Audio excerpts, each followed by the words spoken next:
Você tá procurando uma série incrível pra maratonar na Netflix, sabe? Aquele povo que fica no controle lá e ainda não sabe o que você vai maratonar? Ainda não decidiu o que você vai maratonar? Pois bem, então fica comigo que nesse vídeo eu quero falar pra você características e te dizer qual é a melhor série da Netflix no ano de 2020. Fica com a gente que você não vai se arrepender. Antes de mais nada, eu só ouvi dizer que você já se inscreveu nesse canal, já curtiu esse vídeo e já compartilhou com todos os seus amigos. Por falar em ouvir dizer, essa é uma das características de um dos 7 personagens dessa série que tem conquistado corações. Essa série chamada The Umbrella Academy, gente. É uma série maravilhosa que vem lá dos quadrinhos estes que foram escritos pelo Gerald Way, isso mesmo, e foram desenhados pelas ilustríssimas mãos de Gabriel Bá, que é um cara brasileiro. Olha que alegria, temos brasileiros aí, né, conquistando seus lugares pelo mundo, isso é incrível. E essa série é uma série que é um misto de sensações. Ela literalmente é uma enorme salada. Sabe aquela salada agridoce? Essa salada cheia de sabores incríveis é o The Umbrella Academy.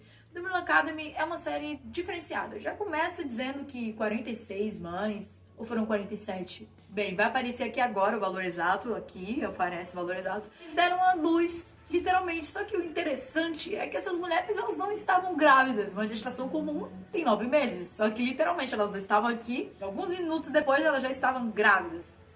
E um cara, né, que é Reginald Graves, que era um cara super rico e muito excêntrico, adotou 7 dessas crianças e elas foram criadas, em tese, teoricamente, como filhos dele. Mas não foi bem filhos, porque na série você não vê aquela relação de amor, né? Você vê mais uma academy mesmo, The Umbrella Academy, uma escola onde ele tenta ali modelar os poderes daquelas crianças. Cada um daqueles personagens são super poderosos. O poder vai se desenrolando ao redor da série. Só que o fato do Reginald Graves, que é o pai dele, ser desse jeito com os filhos, isso reverberou de forma negativa em cada um dos filhos. Cada um dos filhos tem uma maneira diferente de lidar com o trauma que foi a convivência com o pai. E aí que começa o contexto da primeira temporada, porque a gente não conhece, a gente não vê na primeira temporada como foi a infância deles até aquele momento. A gente só chega no momento onde o Reginald Graves morre e tem um enterro, e aí todo mundo vem para o enterro do pai, só que é aquela coisa, tipo, nada a ver, porque é um enterro. O que se espera de um enterro? Você espera que você vai falar bem, né? Poxa, lembrar, fulano foi isso, aquilo outro. E não é bem isso que acontece, vocês vão ver, não vamos dar muitos spoilers aqui. Acontece. Um irmão deles, que estava sumido, volta de novo. É o número 5, que tem o poder de viajar pelo tempo. E numa dessas viagens dele, ele viajou criança e voltou velho no corpo de uma criança, justamente naquele momento, lá em 2019. Ele volta com uma notícia bombástica. O mundo vai acabar, né? E ele sabe exatamente que dia que o mundo vai acabar. Então a série, ela se dá completamente nisso, uma busca incansável por cada um desses irmãos por descobrir o que seria o agente causador da destruição do mundo. E aí que a coisa fica maravilhosa. A série começa a ficar incrível, porque literalmente, gente, uma coisa que eu prezo bastante em filmes, séries, qualquer outra coisa, é a atuação dos personagens. Eles souberam literalmente interpretar cada um deles. Então vamos conhecer os 7 personagens da série da The Umbrella Academy. Número 1, Luther. Luther é o número 1. Apesar de parecer durante toda a série que ele é o mais velho, ele não é o mais velho, pois lembre-se que todas essas crianças nasceram no mesmo dia e horário de mães que não estavam grávidas e ficaram grávidas em alguns minutos e aí deram à luz. Então, todos têm a mesma idade. Só que Luther, ele tem aquele perfil de líder, de liderança. Eu diria até que ele é aquele tipo de filho que é obediente aos pais e tudo mais. Não, eu diria obediente aos pais, sim. Ele foi muito obediente e recatado. Tanto é que ele foi o único filho dos Hargraves que não abandonou a mansão da The Umbrella Academy. Ele ficou lá até o último dia da vida do pai dele, né? Os demais irmãos saíram da academia e foram viver cada um a sua vida. O Luther, ele tem o superpoder de ser forte. Ele é super forte, ele é malhadão assim, forte. Só que o fato do corpo dele, o corpo dele é diferenciado por causa do que aconteceu com ele em uma missão que ele foi a pedido do pai. Como eu disse, ele era ainda um dos últimos que estavam na residência lá ainda do The Umbrella Academy. Ele era super obediente e o pai mandou que ele fosse numa missão. Literalmente na série até agora, Eu tive o prazer de assistir as 2 temporadas e a força dele o poder dele é simplesmente a força dele, que é um pouco assim desproporcional. Número 2, nós temos o nosso querido Diego. Diego é um cara assim, sabe, meio contraditório, porque quando ele era criança, a série parece mostrar pra gente que ele era um cara meio gaguinho, né? A mãe chega a falar pra ele em determinado momento da série assim: Diego, pensa na palavra antes de falar. E ele, por isso que ele tem um carinho enorme pela mãe. A mãe foi quem ajudou ele nesse período da infância dele, aonde aparentemente ali ele tinha uma espécie de gagueira. Só que depois de adulto, ele se tornou uma pessoa, eu diria, muito desenrolada. Eu o considero na série um personagem que sabe resolver os problemas dele. Ele coloca uma coisa na cabeça e ele vai atrás da solução daquele problema. E o poder dele é literalmente, ele manipula os metais. Eu achava no início da série que o poder dele era que ele sabia lidar com facas, assim. Mas não é só isso, parece que literalmente ele manipula o metal mesmo. Não é só a faca em si, é o metal. Ele faz com que ele lança uma faca, a faca faz um curva no vento até acertar o alvo. Balas, ele sabe parar balas no vento, assim. E aí ele pega e joga as balas no chão. Esse é o nosso querido Diego, que pra mim é um cara super desenrolado, super arrojado, entendeu? Apesar dessa contradição, né, com a questão da gagueira dele na infância. Número 3, Alison. Alison é a nossa querida atriz de cinema. O poder dela, eu acredito, assim, isso eu digo, arrisco dizer que seria o superpoder que a maioria das pessoas, sem pensar muito e conjecturar demais, diria que gostaria de ter. Esse superpoder é um poder que eu vou usar agora com você e eu acho que eu já usei no início do vídeo, que eu disse que eu falei pra você, você já curtiu o vídeo, que você já se inscreveu, que você compartilhou esse vídeo nas redes sociais com seus amigos. Pois bem, esse é o superpoder da Alison. Ela fala essa frase, eu ouvi dizer que, e aí ela fala o que foi que ela ouviu dizer, e literalmente a pessoa com quem ela tá falando faz exatamente o que ela quer. Só que na série ela tem um pouquinho de receios de usar esse superpoder dela, né? Por quê? Porque ela já usou pra caramba. Pensa o seguinte, é um superpoder que é um pouquinho imoral, assim. Moral, mas um pouquinho amoral, assim. Amoral. Acho que a moral fica melhor. Porque imagina se você pudesse manipular todas as pessoas ao seu redor, né? Ninguém gosta disso, de ser manipulada. Até com pessoas que nem têm superpoderes, que acham que são alguma coisa e querem manipular a gente. A gente já não gosta disso, né? Imagina então você ficar manipulando tudo e todos. E na série, logo na primeira temporada, ela encontra um problema muito difícil com o ex-marido dela e a questão da guarda da filha dela, justamente por causa disso. Porque ela estava usando o poder de forma super exacerbada, inclusive até com a própria criança. Mas eu não a julgo, porque literalmente já pensou se a gente tivesse esse poder? Se a gente tivesse o poder de dizer assim... Eu ouvi dizer, querido bebê, que você acabou de parar de chorar. Eu ouvi dizer que você vai me dar nota 10, professor. Eu quero passar. Viu? Você me dá nota 10 aí. Já pensou isso acontecer?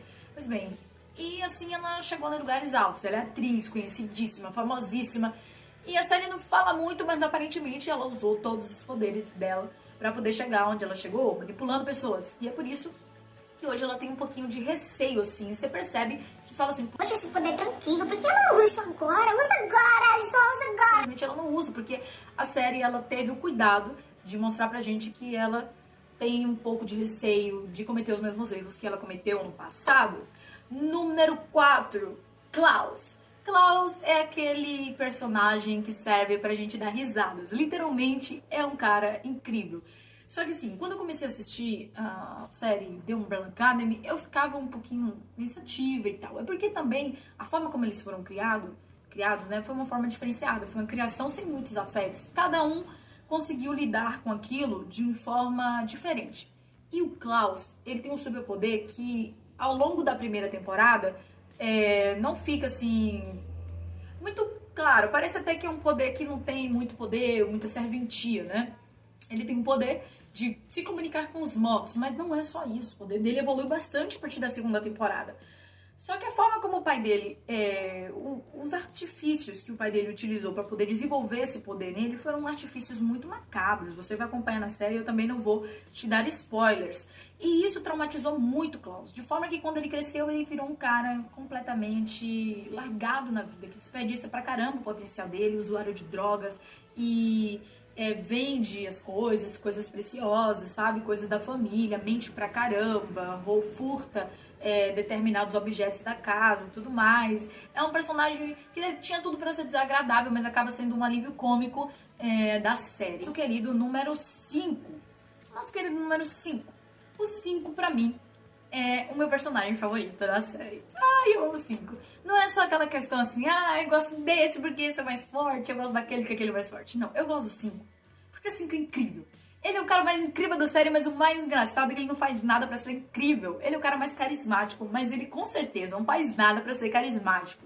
Ele faz tudo pra ser chato, mas não consegue. O engraçado dele é o seguinte: ele tem superpoderes, e o superpoder dele é fazer viagens no tempo, mas ele não domina isso muito bem. Vocês vão acompanhar isso ao longo da série. Ele também viaja no espaço, ele pode viajar pra qualquer lugar ali no espaço, não só no tempo. Ele pode estar aqui agora e sumiu e apareceu ali. Aí, sumiu e apareceu ali, entendeu? E sumiu e tá aqui agora no lugar. Pois bem, é isso. Ele faz esse tipo de coisa. E numa dessas viagens dele no tempo, né, a viagem mais certeira, né, que foi a viagem que ele voltou pra casa lá no enterro, né, no funeral do pai e tudo mais, ele voltou com a missão de salvar o mundo. Só que o que acontece? Digamos que ele fez o cálculo errado. E fazendo o cálculo errado, ao voltar, ele ficou um velho de sei lá quantos anos de idade preso num corpo de um pré-adolescente. Então ele é muito cômico. Muito cômico porque literalmente você vê um personagem que é uma criança fazendo coisas de adulto, assim, sabe? Não coisas de adulto. Tô falando coisas de maturidade, uma maturidade que não faz tanto sentido. Número 5, ele é super bacana. É um personagem super diferenciado. Ele é um personagem, sabe? Vocês precisam conhecer o 5. O 5 é incrível. Eu já disse quem é o 5. E outra coisa. O 5, ele não tem nome. Pelo menos até agora, eu não sei o nome do 5. Não sei. Se você souber, escreve aqui nos comentários pra mim. Porque eu não sei o nome do 5. Já assisti as 2 temporadas e eu não vi o nome do 5. Temos agora o número 6. O número 6 é o Ben. O Ben é o número 6. E o Ben na primeira temporada ele fica um pouquinho apagado. Eu acho assim que não deram valor devido ao Ben. Ele não foi só apagado, meus queridos. Ele está morto na primeira temporada. Mas entenda uma coisa. Ele está apagado porque na segunda ele também tá morto.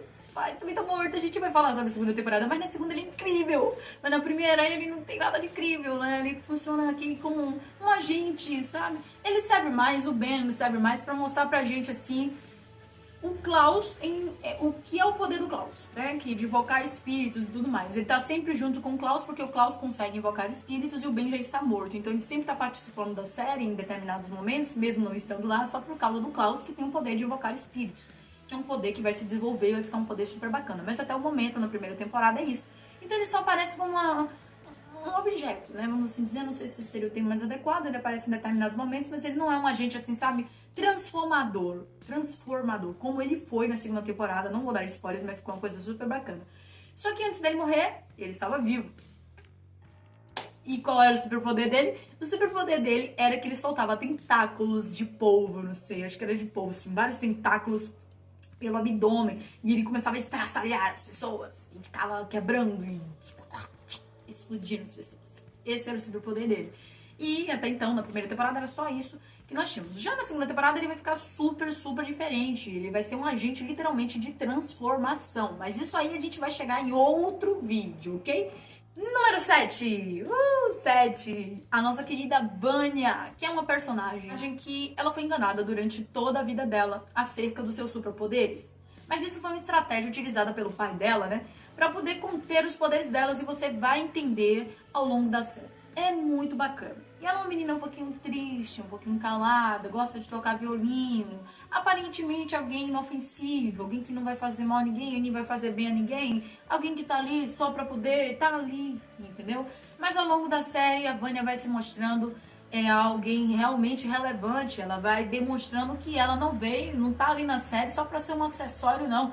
Que ela é realmente uma peça fundamental. Bem, galera, eu acredito que eu já falei, assim, de todos os personagens principais. Óbvio que tem vários outros personagens, mas são realmente os componentes, né, os 7 componentes da The Umbrella Academy. E por aí, pelas características que eu passei pra vocês, você já consegue ter ideia de como a série é um pouco pitoresca, né? Eu aconselho você a assistir. A minha nota para The Umbrella Academy poderia facilmente ser 10, mas como é muito boa e eu quero que melhore, eu vou dar 9,5, gente.